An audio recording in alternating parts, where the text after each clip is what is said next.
Salam sore, salam sejahtera buat kita. Filipi 2 ayat 4. Dan janganlah tiap orang-orang hanya memperhatikan kepentingan sendiri, tetapi kepentingan orang lain juga. Artinya teman-teman, tema hari ini, peka terhadap pasangan. Kita dalam sebuah hubungan, kita harus peka terhadap pasangan. Kenapa teman-teman? Ketika kita di dalam hidup kita peka terhadap pasangan, kita akan menjaga perasaan pasangan kita. Artinya, kita harus jaga perasaan pasangan kita. Kita harus peka. Tetapi seringkali kita gagal dalam hubungan. Kenapa?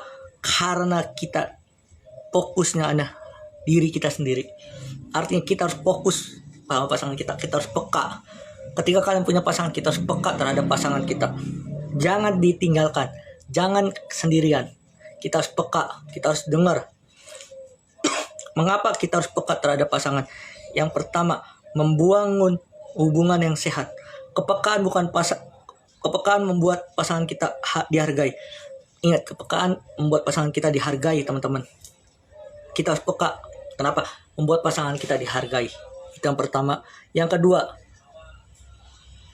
kepekaan membuat pasangan kita dihormati. Ingat, pasangan itu adalah titipan dari Tuhan. Kita harus jaga. Contohnya, ketika pasangan kita cerita, kita harus dengar, kita harus perhatikan sama pasangan kita. Kita harus dengar apa yang dia omongkan. Yang kedua, kita harus perhatikan pasangan kita lagi ngapain, lagi lihat WA, lewat telepon, lewat video call, lewat semuanya. Hal sederhana ini memperkuat ikat kasih sayang dan menimbulkan rasa percaya. Ingat, rasa percaya itu, kasih sayang itu tergantung pada diri kita. Kita harus peka. Menghindarkan egois dalam hubungan. Ketika di dalam hubungan kita hanya sendiri, hubungan akan timpang. Ingat teman-teman, hubungan akan timpang ketika kita ego kita. Artinya, ketika kita punya pasangan, kita harus peka. Jangan sendiri. Bagaimana caranya hubungan kita tidak egois? Yang kita perhatikan adalah kepentingan bersama pasangan, bukan diri kita sendiri. Contohnya, video call, doa bareng pasangan, komunikasi yang baik, saling perhatian, saling menghargai, saling menghormati, setia, dan jujur, dan seterusnya. Mewujudkan kasih sayang yang nyata. Kita harus ingat bahwa kasih itu bukan hanya kata-kata, tetapi bicara dan tindakan yang nyata. Kalau kita peka, kita bukan hanya bicara, oh saya mengasihi pasangan kita. Bukan. Tapi tindakannya adalah kita harus perhatian, jujur. Jadi, kita harus peka mendengar pasangan kita. Kita harus memahami keadaan pasangan kita. Kita harus merespon dengan tepat, menghidupi dalam hubungan. Artinya teman-teman, dari peka pasangan, memahami keadaannya, merespon ketika lagi sakit, terus menghidupi kasih. Ketika lagi sakit, doakan. Ketika dia lagi lelah, kita hibur, kita kuatkan. Ketika ada masalah, kita kuatkan. Bagaimana caranya kita peka terhadap pasangan? Yang pertama, belajar mendengar hatinya.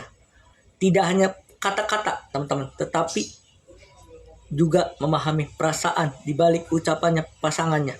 Artinya di balik perasaan pasangan kita harus dengar, kita pahami.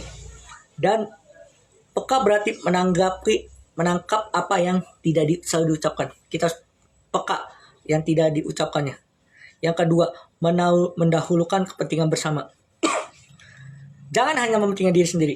Tanya apa yang baik untuk hubungan kami sebelum mengambil keputusan. Ketika ada masalah, tanya hubungan yang baik. Tanya bagaimana caranya menyelesaikannya sebelum mengambil keputusan. Yang ketiga, tanggapan terhadap kebutuhan pasangan. Misalnya, memberi dukungan kalau lagi capek, memberikan dukungan.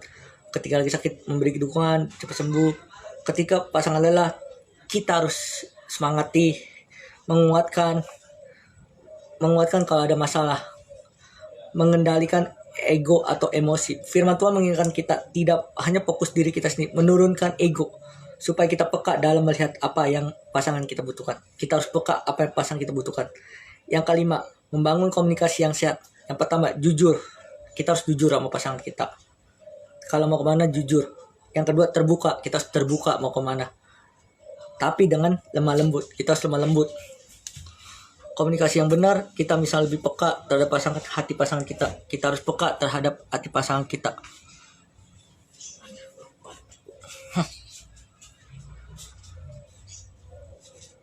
Yang keenam, berdoa untuk pasangan dan hubungan. Pekat bukan soal perasaan manusia, tetapi tuntunan Roh Kudus. Dengan kita memberi hikmat untuk memahami pasangan yang benar. Artinya, dalam sebuah hubungan kita harus minta tuntunan Roh Kudus supaya kita berdoa untuk pasangan dan hubungan kita lenggang. Apa dampaknya ketika kita peka dalam hubungan? Yang pertama, hubungan menjadi harmonis. Ketika saling perhatian tidak merasa diabaikan, hubungan dipenuhi dengan kasih dan perhatian. Sederhana teman-teman, kalau mau hubungan harmonis, kita harus perhatikan. Kita saling perhatian, terus tidak merasa sendiri atau diabaikan. Terus hubungan dipenuhi dengan kasih dan perhatian. Kasih dan perhatian itu yang hal penting. Yang pertama, yang kedua, dampak yang kedua, membangun rasa percaya yang kuat. Pasangan akan merasa aman karena kebutuhan didengar dan dipedulikan. Ini menumbuhkan kepercayaan yang mendalam. Kepercayaan yang mendalam, teman-teman. Rasa yang aman. Ketika kita peka, kita didengar, kita harus dengar, kita harus peduli. Amin. Yang ketiga, mengurangi konflik yang tidak perlu. Banyak pertengkaran terjadi karena salah paham. Salah paham apa? Tidak peka. Terus kita lebih mudah memahami perasaan pasangan kita sehingga konflik kita hindari. Kalau kita mau hindari konflik, kita harus peka. Kenapa? Kita tahu kepekaan mengurangi konflik yang tidak perlu terjadi. Yang ketiga, yang keempat, menumbuhkan kasih sayang, kasih yang sejati. Kasih yang tulus selalu melihat kepentingan pasangan. Kepekaan membuat kasih yang nyata lewat tindakan, bukan hanya kata-kata. Artinya teman-teman, kalau kita mau menimbulkan kasih sayang, menumbuhkan kasih sayang yang tulus, yaitu peka terhadap pasangan.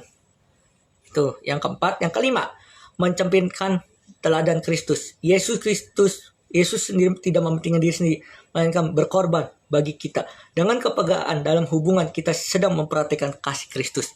Artinya, dengan kita peka terhadap pasangan, kita memperhatikan apa? Kasih Kristus di dalam hidup kita. Kasih Kristus terhadap pasangan kita. Yang keenam, membawa hubungan semakin memuliakan Tuhan. Hubungan yang saling peduli dan memperhatikan akan menjadi saksi hidup tentang kasih Kristus dalam keluarga dan atau pasangan kita. Ingat teman-teman, poin ini sangat bagus di dalam hidup kita. Membawa hubungan semakin memuliakan Tuhan. Kenapa? Kita saling peduli, saling memperhatikan, menjadi saksi keluarga dan pasangan kita. Amin. Tema malam ini, sore ini kita belajar dari Rasul Paulus di dalam penjara, bahwa kepekaan dalam hubungan itu tidak hanya mementingkan pribadi, tetapi kepentingan bersama. Jadi perkataan itu bukan hanya perkataan, tetapi pengorbanan. Ingat, cinta, kepekaan dalam hubungan, pengorbanan, supaya hubungan kita lenggang. Kita harus cuma satu, kepekaan dalam hubungan. Kenapa hubungan kita sering gagal? Kenapa kita sering putus, sering gonta-ganti pacar? Karena kita tidak peka terhadap hubungan.